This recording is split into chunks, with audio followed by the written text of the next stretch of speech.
no nosso coração essa semente, essa palavra para a minha vida e para a sua vida. Eu quero ler com você o livro de Provérbios, capítulo 4, versículo 23. Acima de tudo que deve preservar, guarda o íntimo da razão, pois é da disposição do coração que depende toda a sua vida.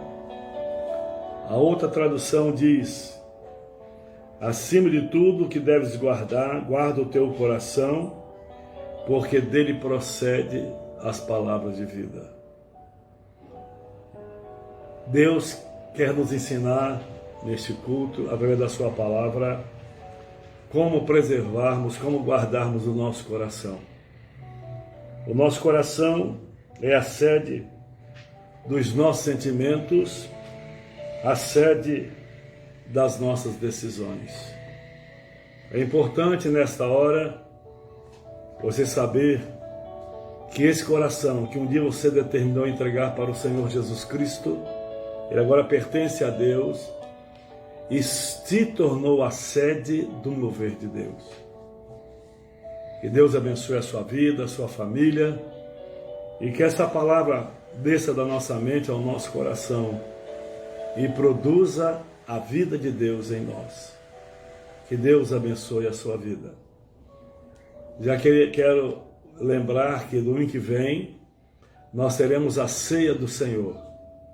Vai ser uma ceia atípica, mas como família nós estaremos ceando em família. Você vai preparar um pedaço de pão, uma porção do fruto da vide, suco de uva, e vai preparar para que a sua família possa compartilhar conosco da ceia do Senhor. Então você, como sacerdote, sacerdotisa da sua casa, você vai ministrar esta ceia. E nós daremos os comandos no culto de domingo, quando você estiver ligado conosco, e juntos comeremos e juntos beberemos. Porque se não comermos da sua carne e não bebermos do seu sangue, não temos parte com Cristo no seu reino. Pai amado, em nome do Senhor Jesus, contempla os nossos corações nessa tarde e noite. Pai amado, obrigado porque o Senhor nos deu um coração. E o nosso desejo é um coração segundo o coração do Pai. Um coração transformado, regenerado, um coração agradável diante do Senhor. Obrigado, ó Deus, nesta hora, pelo teu filho, tua filha, ó Deus, que se conecta conosco para receber da porção diária para a sua vida e para a sua família. Cremos que esta palavra fará algo de sobrenatural nas nossas vidas. Essa palavra vai dar um destino certo a esta família. Essa palavra norteará os passos dessa vida e trará muita paz, muita graça aos seus corações. Em nome do Senhor Jesus nós oramos. Amém.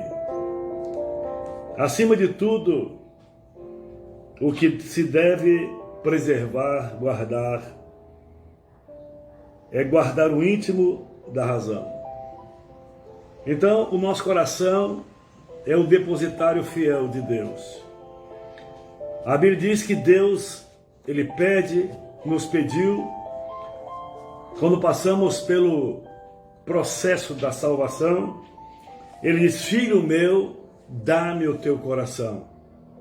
Ou seja, dá-me os teus sentimentos, pensamentos, dá-me todo o controle da sua vida, porque agora eu quero governar você. Eu quero dirigir os seus passos. Eu quero lhe levar a um ponto de felicidade e de graça. O coração é a sede dos tesouros e o fiel depositário de Deus. Então, nós guardamos no nosso coração. As pessoas, às vezes, ficam atribuladas, ficam revoltadas, precisam passar por psicólogos, dado um alto nível de depressão, porque ela deixou que o seu coração se contaminasse com tudo que é perverso, maligno, negativo, terrível à sua vida. Então nós preservamos o nosso coração. E o nosso coração tem 3 entradas. O nosso coração, primeiro, a entrada dele são os nossos olhos. E a Bíblia diz: se os nossos olhos forem bons, todo o nosso corpo terá luz. Então os olhos do homem é a entrada para o seu coração, para o nosso coração. A segunda entrada é a nossa boca. A Bíblia diz que nós devemos guardar a nossa boca. Devemos ser tardios para falar e rápidos, cedo para ouvir. É tão importante que quando Deus nos criou, Ele nos criou com 2 ouvidos e uma boca, para ouvirmos mais e falarmos menos. E toda palavra que falemos, essa palavra, ela foi elaborada no nosso coração. Também Deus nos deu os ouvidos para ouvir. E a Bíblia disse hoje: ouvires a voz do Espírito, não endureça o teu coração. Então, meu amado, essas 3 janelas, essas 3 entradas do seu coração, está aí recebendo informações das mais diversas. Mas a Bíblia diz que o homem de Deus, a mulher de Deus, ele ouve tudo e retém aquilo que é bom, aquilo que edifica, aquilo que constrói, aquilo que abençoa. É uma bênção a visão que Deus nos deu, os ouvidos para ouvirmos e a boca para falar. Mas em nome de Jesus, tudo deve estar, essas janelas devem estar debaixo da graça do Senhor. Então o coração é a sede dos tesouros de Deus. Então Deus entesoura dentro do nosso coração os seus propósitos, a sua vontade, as suas orientações, porque nós nos tornamos o fiel depositário de Deus. Um fiel depositário em juízo, ele não é dono do bem, ele usa o bem até esse terminar. E quando terminar, ele deve dar ciência, justiça, que aquele bem não tem mais uso. Assim somos nós. Então Deus tem colocado nas nossas mãos riquezas para nós usarmos, dons, talentos, e devemos usar sabendo que todos esses dons, talentos, não procedem de nós, mas é dádiva de Deus. Nele, no nosso coração, foi plantada a semente de Deus. Então, o dia que você aceitou a Jesus, o Espírito Santo veio e plantou essa semente. E essa semente é boa, é gloriosa, é eterna. Mas graças a Deus que essa semente encontrou um terreno preparado, uma boa terra. Porque essa semente, ela só fecunda, ela só dá resultados se ela cair em boa terra. Porque outras sementes caem à beira do caminho e esta é pisada, cai no meio dos espinhos e esta é sufocada, cai no meio do pedregal e esta é queimada. Mas a boa semente, quando cai em boa terra, ela produz frutos até 100 vezes. E eu quero profetizar sobre a sua vida que você é uma boa terra. E essa semente que estamos semeando no seu coração através do Espírito Santo há de frutificar no seu caráter, na sua vida pessoal, na sua vida espiritual, na sua vida física, na sua vida financeira. E depois de você ouvir essa palavra, você não será a mesma pessoa, porque essa semente tem um poder transformador de caráter. A Bíblia, ela ensina a guardar a palavra no coração para não pecar contra Deus. Expressão do nosso rei Davi: guardei a tua palavra no meu coração para não pecar contra ti. Então, o nosso coração é o lugar onde está depositada a palavra de Deus. Por causa disso que a Bíblia diz que tudo que vem à nossa boca, quando falamos, vem do coração. Então sabemos que não existe palavra que não venha do coração. Então falamos porque está no nosso coração. Se nosso coração está cheio de paz, nós falamos sobre a paz. Se nosso coração está cheio da alegria, do amor, é isso que nós vamos expressar. Mas se o nosso coração está cheio de pavor, de medo, de desencontros da vida, de revoltas, iras, é isso que o homem expressará através dos seus lábios. Então, guarda no seu coração, guardemos nos nossos corações a palavra do Senhor. Porque quando essa palavra está dentro do nosso coração, tomando conta de todo o nosso caráter, da nossa razão, graças a Deus, nós evitamos, nós deixamos de pecar contra o Senhor. Então, queridos, o coração é um lugar nobre.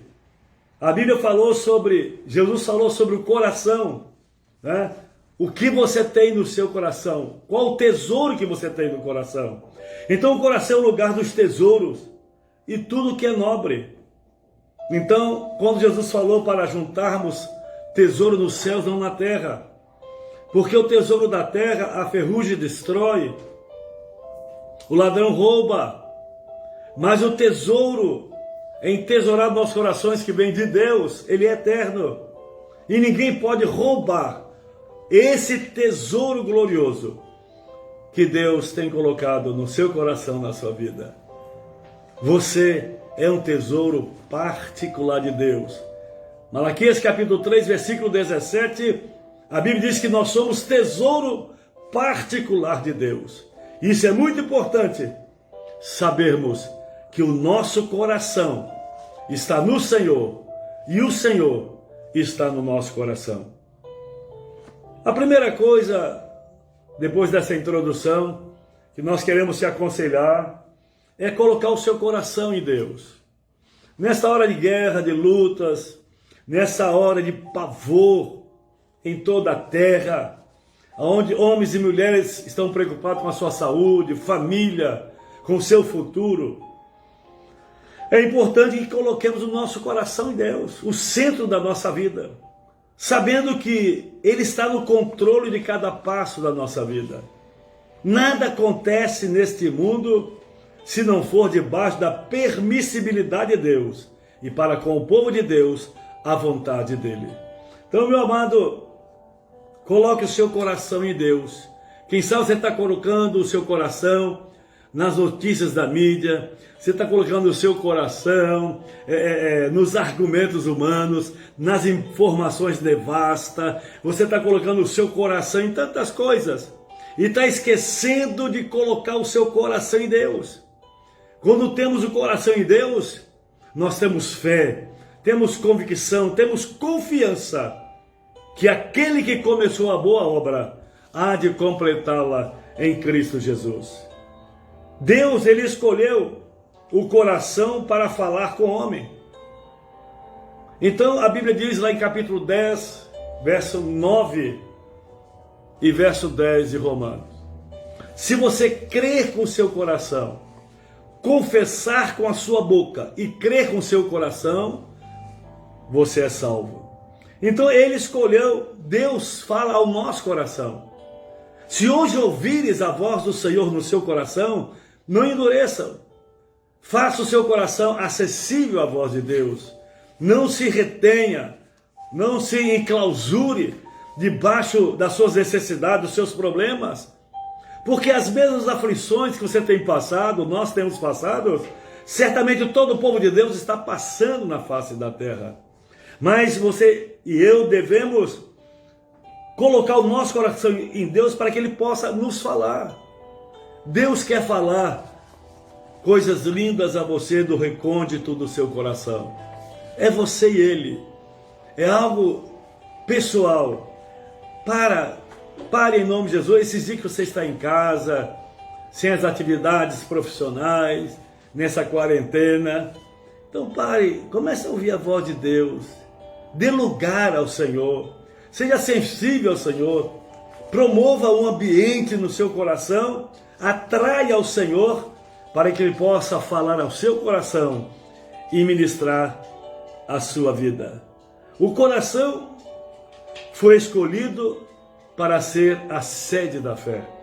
Então, quando nós estamos exercendo a fé, nós estamos nos envolvendo com o nosso coração, porque esse coração que a Bíblia fala é o centro, ele é o centro, ele é a sede da nossa fé. Aqui em Hebreus capítulo 10, versículo 22, a Bíblia diz: portanto, acheguemo-nos a Deus com um coração sincero, com absoluta certeza de fé, tendo os corações aspergidos para nos purificar de uma consciência culpada e os nossos corpos lavados com água pura.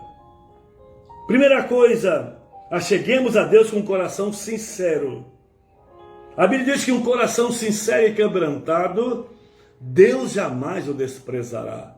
Então Deus sabe quando eu, você, nos achegamos a Ele com um coração sincero, com desejo de aprender, com desejo de ouvi-lo, com desejo de nos submeter a Ele, com desejo de estar com Ele. Deus conhece a sinceridade do nosso coração. É Ele que prescruta, é Ele que sonda o mais íntimo no nosso coração. E aqui a palavra de Deus diz que esse coração sincero e com a absoluta certeza de fé, é esse coração que você hoje vai colocar diante do Senhor. Um coração sincero e absoluto na certeza da fé. Tendo os corações aspergidos. Essa aspersão significa o sangue de Jesus sobre o seu coração. A aspersão significa cobrir. Então o sangue de Jesus foi aspergido sobre nós. Nós somos batizados no sangue do Cordeiro para a purificação dos nossos pecados. E esse verso 22 termina dizendo: e os nossos corpos sejam lavados com água, numa consciência pura e inculpável. Queridos, é interessante que quando nós temos algo no coração que não agrada a Deus, a tendência, as nossas atitudes é correr de Deus, se esconder de Deus, evitar tudo que é de Deus. Quando Adão cedeu à voz da sua esposa e ela à voz de Satanás, a Bíblia diz que todos os dias Deus vinha falar com aquele homem, mas após ele ter cedido ao pecado, ele se escondeu de Deus, se escondeu por vergonha, porque ele sabia que tinha quebrado o princípio vital, ele tinha desobedecido a ordem de Deus. E hoje é a mesma coisa. Às vezes as pessoas são crentes e de repente se enlameiam, caem no pecado e começam a ter uma dificuldade de voltar para Deus. Não tenha vergonha de Deus, porque Jesus mesmo disse: aquele que vem a mim, de maneira nenhuma eu lançarei fora. Quando nós determinamos a ir ao Senhor, o coração de Deus se alegra. Na parábola do filho pródigo, quando aquele filho pródigo, após viver uma vida dissoluta e de miséria, a Bíblia diz que ele tomou a decisão de voltar para a casa do pai. Ele estava constrangido, ele não sabia como o pai o ia receber, fez até uma proposta na sua própria alma, que chegando diante do pai, pediria não mais para ser filho, mas para ser um dos seus trabalhadores. Mas quando aquele moço voltou, e o seu pai o viu, o abraçou e disse: esse filho estava morto e reviveu. Este filho estava perdido e foi achado. O coração do filho era um coração cheio de medo, um coração cheio de incógnitas, um coração apreensivo. Mas o pai que estava para o receber era um coração cheio de amor, de graça, de misericórdia e de salvação. Então, queridos, veja, o coração foi escolhido para Deus, para ser a sede da nossa fé. O coração guarda os segredos de Deus. No Salmo 24, verso 15, a Bíblia diz que os segredos de Deus são para aqueles que o temem. Deus tem segredos tremendos para o seu povo. Deus tem segredos tremendos para a sua igreja. Tanto que Jesus disse, quando você quiser conhecer os segredos de Deus, entra no seu quarto, fecha a tua porta e em segredo você vai conversar com Ele. E no secreto, no segredo, Deus revelará os segredos dele ao seu coração. Você tem compartilhado, tem vivido os segredos de Deus?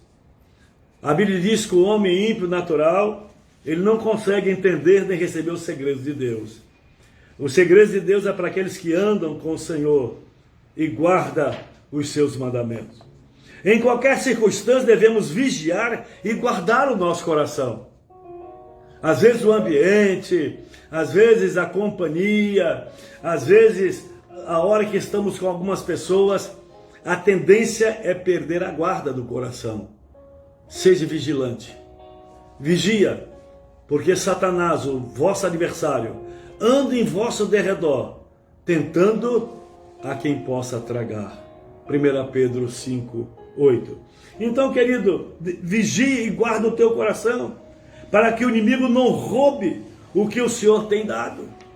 Veja bem que na parábola da semente, no capítulo 13 de Mateus, a Bíblia diz ali que as 3 sementes, ou semeaduras feitas, o inimigo veio e roubou. Jesus conta uma parábola que diz que o homem plantou uma boa semente e ele dormiu. E ao dormir, o inimigo veio e plantou uma outra semente.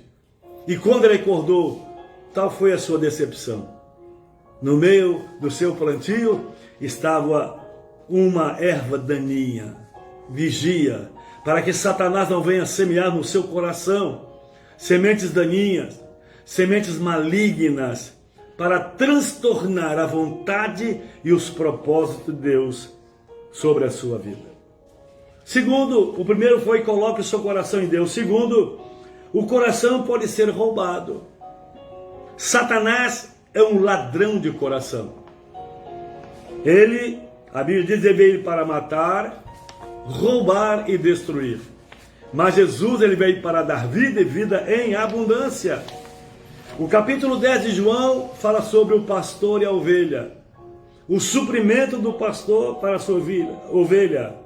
Existe um principado, uma regência espiritual de ladrões de coração. É interessante, na figura da palavra de Deus, houve um homem tremendamente roubador de coração. Esse homem era filho do rei. Esse homem chamava Absalão. Absalão era um homem bonito, foi o filho mais bonito de Davi. E a Bíblia diz que ele começou a conspirar por 2 anos contra o seu pai. E as pessoas vinham a Jerusalém e ele dizia, olha, você não tem quem o ouça, eu estou aqui disposto a te ouvir. E ali ele roubou milhares de corações, mais de 20 mil corações ele roubou. Ele foi um roubador de coração. Absalão, ele roubava os corações das pessoas.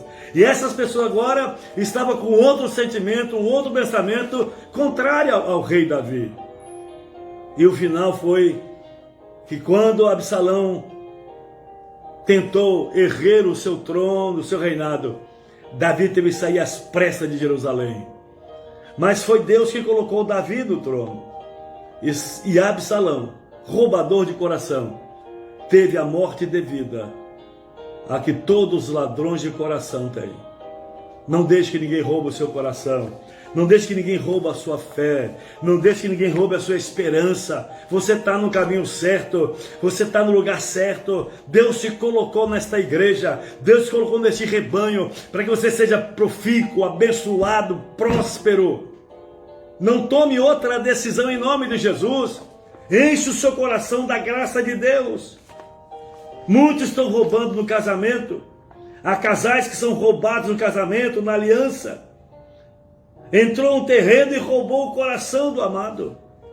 Queridos, o seu coração é muito importante para Deus.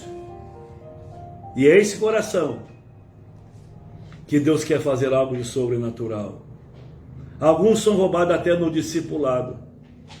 Porque o discipulado ele pode ser benéfico ou maléfico. Depende daquilo que está sendo ministrado e ensinado. Alguém rouba o coração do discípulo, oferecendo algo fantasioso. Eu creio que você já passou por essa experiência, ou quem sabe pode até passar. Não quero que eu passe. Mas é interessante que as pessoas às vezes começam a colocar propostas para tirar a convicção, a fé, aquilo que você tem no seu coração, a disposição que você tem de servir. E essas pessoas começam a falar, de impacientar, e de repente você toma uma decisão errada e vai atrás da conversa dela. Você não vai nem para um lado nem para o outro. A tendência é ficar no meio do caminho, perdido, e voltar para o poço de lama, para a perdição fora de Jesus. O ladrão faz com que uma história seja deixada para trás. Uma história. Você está construindo uma história. Essa história você está construindo em Cristo Jesus. Quando nós fomos salvos, redimidos pelo Senhor Jesus, ali começou uma nova história na nossa vida. E agora essa história, a cada dia, Deus vai nos dando experiências, nós vamos crescendo, e essa história certamente se tornará como um modelo para muitos no futuro. As suas experiências com Deus, na palavra, na igreja, tornará em bênção para a sua família, para os seus filhos, para os seus netos, que eles vão ver o tipo de fé, de homem, de mulher que você é, e o que Deus fez, está fazendo na vida deles. Algumas pessoas roubam até a igreja. Lá em Malaquias capítulo 3, a Bíblia diz que Deus faz algumas perguntas a Israel. Deus diz para Israel: vocês estão me roubando, vocês estão me defraudando. Diz, como? Quando nós te roubamos? Quando vocês não entregam os seus dízimos e as ofertas na minha casa. É interessante que Deus ele trata de uma maneira pessoal. Deus usa uma linguagem humana para que o humano possa entender o que o divino eterno quer da sua vida. Então essas pessoas roubam, essas pessoas amam a igreja, são cooperadores fiéis, conquistadores, algo entra e rouba o seu coração. E agora ele começa a conjecturar, a duvidar da sua semente, da sua semeadura. Saiba, queridos, que o sucesso da sua vida está na sua semente. A Bíblia diz que na semeadura nós podemos colher 30 vezes, 60 vezes e 100 vezes. E eu creio que Deus quer que você colha, que nós colhamos 100 vezes. 100 vezes é o completo, é toda a necessidade suprida, é aquela medida que Jesus fala, medida sacudida, recalcada e transbordante, porque essa é a medida de Deus. Alguns passam a falar mal do ministério que o abençoou e desatou uma linda história em sua vida. Querido, o coração que está em Deus, ele não tem tempo, ele não tem um argumento para amaldiçoar, falar mal, porque o seu coração está cheio do amor de Deus, da graça de Deus, ele está em Deus. Então, querido, comece a perdurar o que você fala, porque às vezes nós nos comprometemos no reino do Espírito, no reino emocional, psicológico, com as nossas palavras. Porque cada palavra que sai das nossas bocas são semente. Palavra é semente. A palavra maligna é uma semente maligna. E a palavra benigna, edificadora, é uma semente abençoadora. Então nós só temos boa semente. E eu creio que Deus quer semear essa boa semente no seu coração. Não durma, fique em alerta, porque o que Satanás quer é semear no seu coração uma semente que não proceda de Deus. Nós vemos, como já falei com vocês, a síndrome de Absalão. Absalão, o filho mais lindo de Davi, bonito, um filho do rei, Absalão, ele era um roubador de coração. E todas as pessoas roubadoras de coração têm um fim trágico. Porque Jesus, ele não rouba coração. Quando ele alcançou o meu coração, ele não roubou. Jesus não é estuprador de coração. Ele disse: hoje ouvires a voz do Espírito, não endureça o seu coração. Então o Senhor, ele fala à porta do nosso coração. E nós aqui devemos abrir o nosso coração. Deus não abre a porta do coração de ninguém. Alguém disse muito bem, diz que o coração do homem, a sua fechadura, está pelo lado de dentro. Só ele pode abrir as portas do seu coração. Absalão, ele impressionava, era forte, sobressaía, tinha um lindo cabelo, ele impressionava. Às vezes as pessoas querem nos impressionar para sair do propósito de Deus.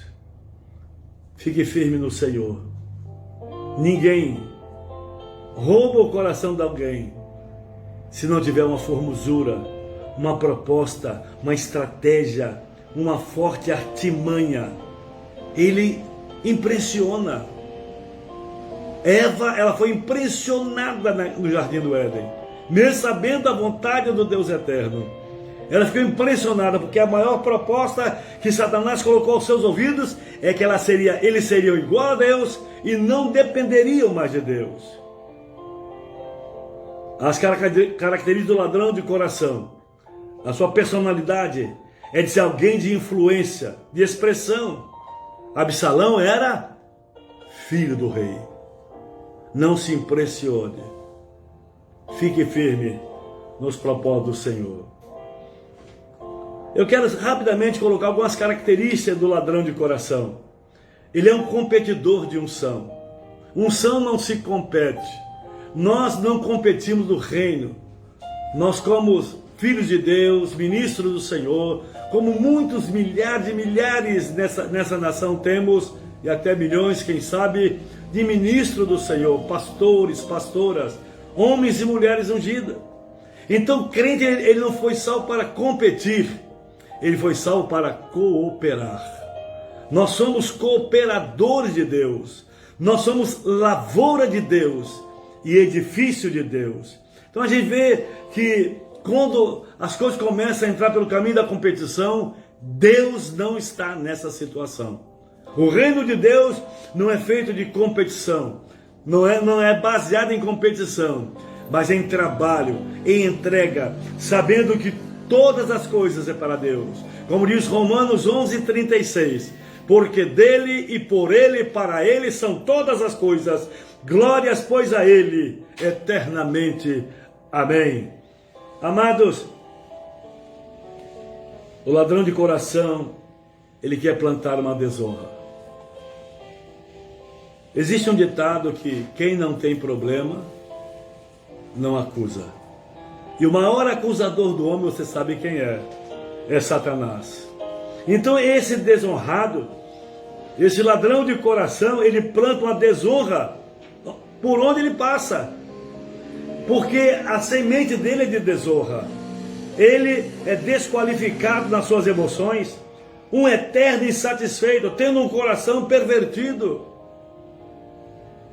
Então ele já se propôs a fazer isso. É um plantador de sementes e ervas daninhas.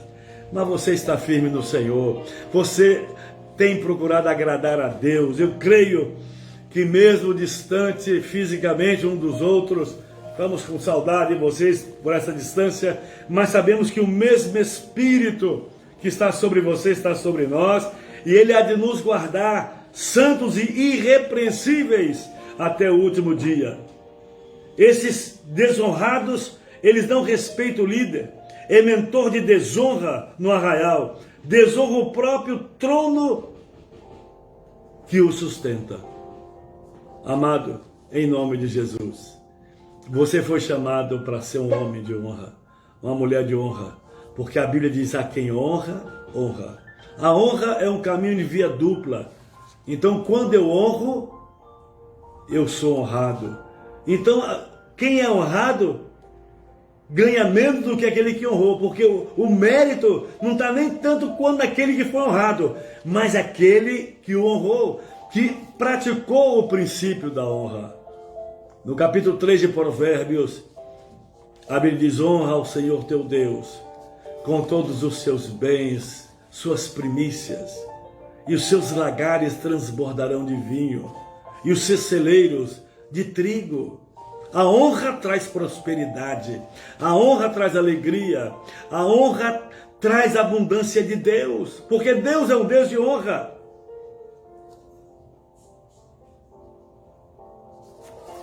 Aqui no texto nós vemos que esse homem tem a face desfigurada. Todo filho da desonra tem a face transfigurada, perde a identidade, recebe a máscara do bem Shachar, ou seja, de Satanás. Ele fica desqualificado, ele perde aquela graça que os filhos de Deus têm na unção do Espírito Santo. É interessante que esta situação o leva à autorrejeição. Existem pessoas que autorrejeitam. Essa síndrome começou no Jardim do Éden, com Caim. Caim, ele se autorrejeitou.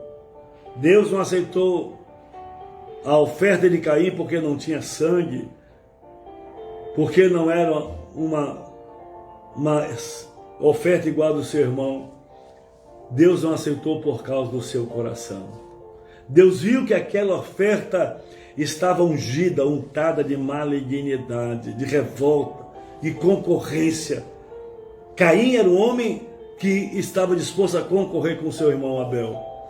Caim, ele invejou o seu irmão. Então, os dois trouxeram a sua oferta a Deus.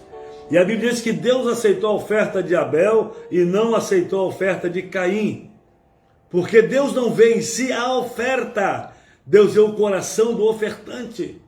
Chegando a Bíblia a dizer: se você vai ofertar para Deus e o seu coração está preso, está aguilhoado por pecado, está preso por maldades, deixe a sua oferta, acerta a sua vida, receba o perdão e volte e faça a sua oferta.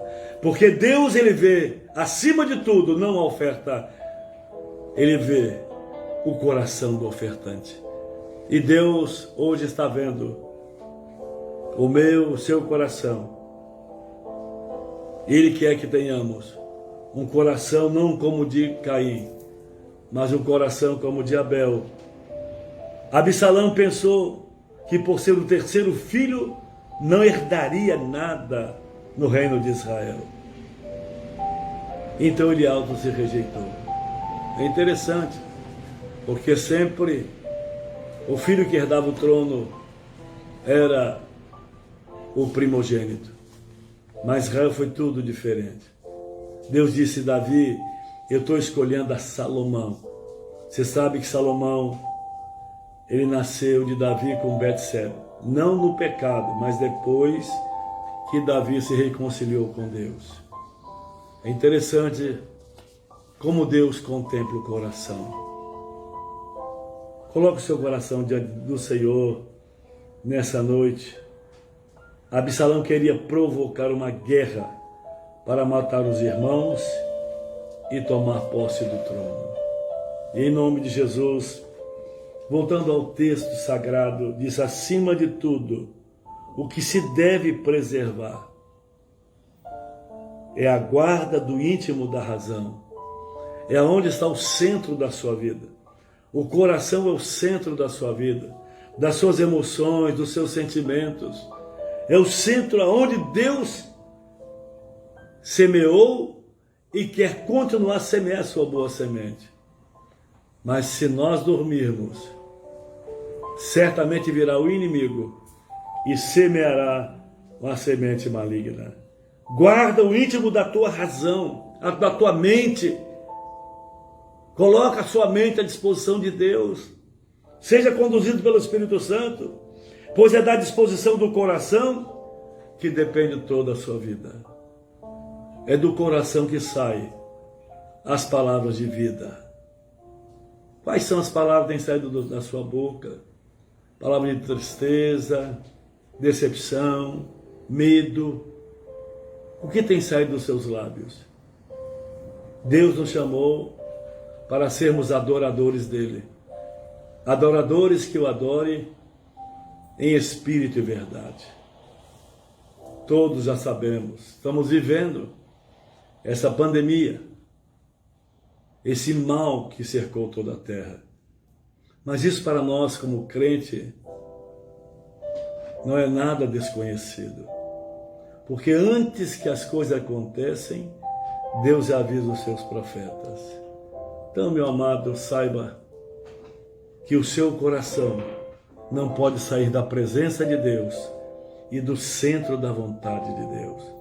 Eu peço a você agora que você abra o seu coração e diga para Deus: Deus, som do meu coração. Lá no Salmo 139, versículo 23 e 24. Davi, ele chegou numa situação que ele precisava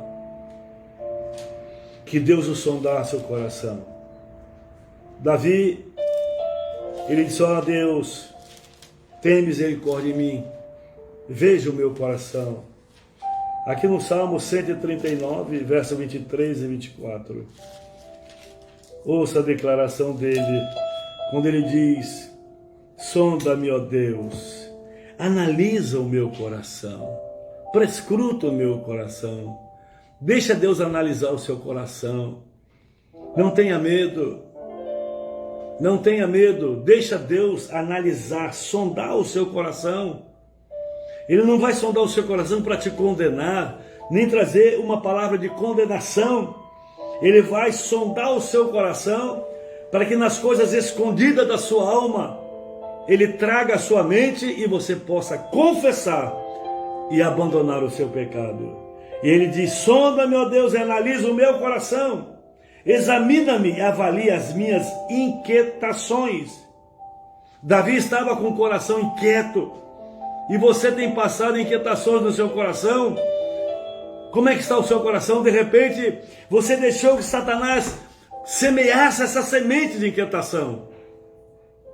Mas em nome de Jesus, a libertação para a sua vida. Ele continua: vença em mim algum sentimento funesto, algum sentimento mau. Todo pensamento gera um sentimento. Se os seus pensamentos forem bons, você terá excelentes sentimentos. Se os seus pensamentos forem maus, os seus sentimentos serão malignos. E a Bíblia diz: se há em mim algum sentimento funesto, mau, guia-me pelo caminho da vida eterna. Davi se expôs. E você tem aprendido que quem não se expõe não é curado. Quem não se expõe não é curado. Quem não se expõe não é curado. Quando nós nos expomos a Deus, nós damos a graça, nós damos a liberdade para que Deus haja em nós e faça a vontade dele sobre as nossas vidas. Que você possa entender essa palavra. E essa semana, que hoje, no seu primeiro dia, você já possa exercer essa graça. Guardar o seu coração, a sede das suas emoções, dos seus sentimentos. Guardar a sua vida, a sua mente, os seus sentimentos, pensamentos. Não deixe que Satanás venha ministrar coisas diabólicas sobre a sua vida. Mas saiba que a igreja está unida, marchando para a grande vitória. E você faz parte desse povo de glória desse povo redimido pelo sangue do Senhor Jesus.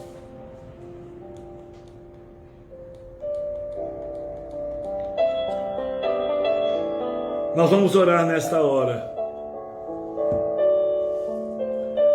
Assim como é o teu coração, ou está o seu coração, está toda a sua vida. O coração é o determinante para a nossa vida nesse mundo. Pai, em nome do Senhor Jesus, nós queremos te agradecer, porque o nosso coração perverso, o nosso coração longe de tudo e de todos, o Senhor nos pediu o coração, e nós demos o coração para o Senhor, e cremos que o Senhor veio e fez morada em nós. Espírito Santo, contempla esse coração do teu filho, da tua filha, deste homem, desta mulher. Eu não sei como está o seu coração, as indecisões, as iras, guerras, revoltas, dissensões, medo, pavor, que tem tomado conta desse coração. Senhor, retira agora pelo poder do sangue do Cordeiro, que a paz de Cristo, que excede a todo entendimento, volte a reinar no coração do teu filho e da tua filha.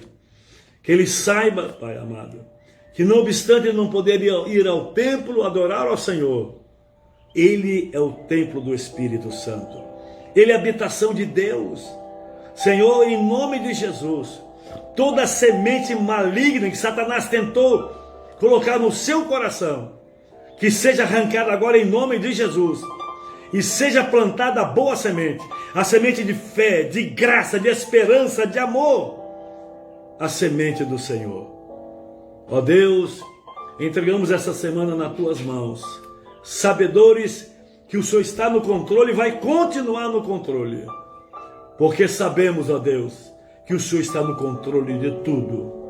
Abençoa esta família, abençoa esse coração, esses corações, e ó Deus amado, que eles não venham a fraquejar, mas que a cada dia eles possam semear em seus corações a boa semente, que é a tua palavra, para que a fé seja gerada nas suas vidas, em nome de Jesus.